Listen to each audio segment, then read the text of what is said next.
So, if Eckhart Tolle and I met and he said that he never watched television, I wouldn't try to convince him that there was any point in it for him because he's enlightened and he can just get blissed out staring into, into space, and he feels good all the time. But for the rest of us that have ego still, I think that the media can serve as a certain kind of sublimation of our lingering desire for drama, or it can be used consciously as a way to understand drama and understand the ego.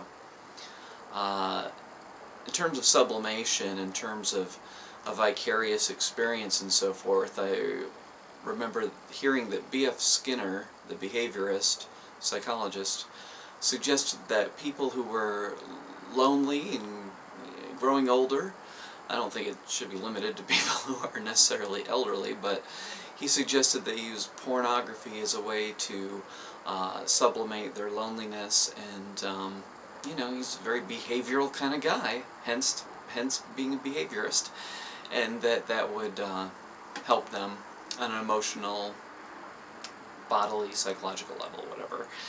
And I feel as though it is better to have vicarious experiences of drama than to create drama in our own life. If we're still learning about drama, then sometimes witnessing drama can help us to understand ego more effectively.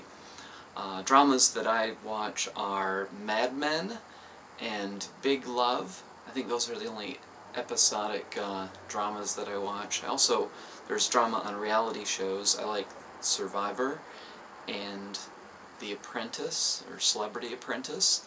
I think those are interesting to observe, but watching something just to escape from it is different than watching it mindfully. I was a telecommunications major, and one of the things a professor talked about was filtering what you take in. In particular, if you're watching the news, think about any kind of agenda. Think about what is just factual information versus what has a certain kind of slant to it, a certain kind of perspective that is subjective, and decide for yourself. And if you're watching real people on reality shows, if you're watching characters in dramas or whatever, then think about their motivations, think about what is behind what they're doing and how it plays into the whole human drama. And it can be a way of learning about yourself without necessarily needing to engage in these kind of dramatic situations in your own life. Or you can better understand things from your past through observing how others do it. A lot of people who are interested in spirituality, they don't like television at all. They find it uncomfortable to watch, but the way I look at it is, I would say probably 95% of these people, or 99%, they still like movies. And television is like films that you watch, in the sense that there's a vast array. I mean, there's probably 1,000 shows on TV, like I have cable, and there's a lot to choose from. But there might be only, 20 or so that I think are good. And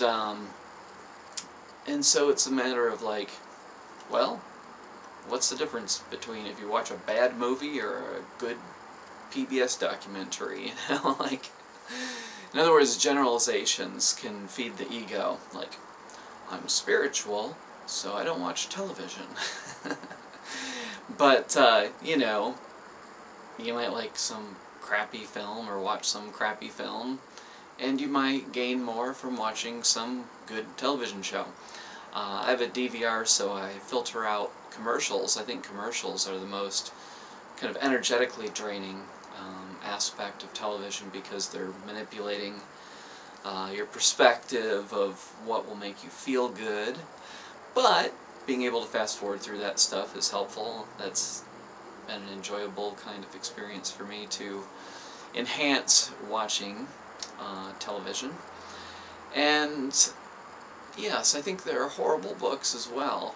And so whatever the media content is, if it's YouTube videos, books, movies, television, the music you listen to, it can kind of be an ego trap to generalize an entire medium when all mediums have a spectrum of interesting, stimulating, numbing, ridiculous. It's all a great variance, and so whatever it is that you choose it mindfully and use it to enhance your awareness while you're watching it, in addition to whatever entertainment value it has. Understand yourself better through the media by observing and thinking about the motivations of various individuals and what they're up to, and I think that it can be a way of increasing your awareness by observing human behavior. Shows on TV are the modern day version of myths from the past, or people gathering around the fire and telling stories, sharing about their day. It's not a bad thing if you utilize it mindfully. So, if you feel that it is something that is beneath you on some level, then look at that. Look at how that could be something that you use to prop yourself up. But if you are still experiencing drama in your own life and feel drawn to engaging in dramatic relationships, you know, tension with others and squabbles with family and dramatic relationships, so forth, you know, maybe TV is something that you could still learn from. But, you know, for the 0.00001% of people or whatever that are enlightened and they just feel blissed out whatever they're doing, and they don't feel like, you know, taking in any media adds anything to their awareness, I can understand that.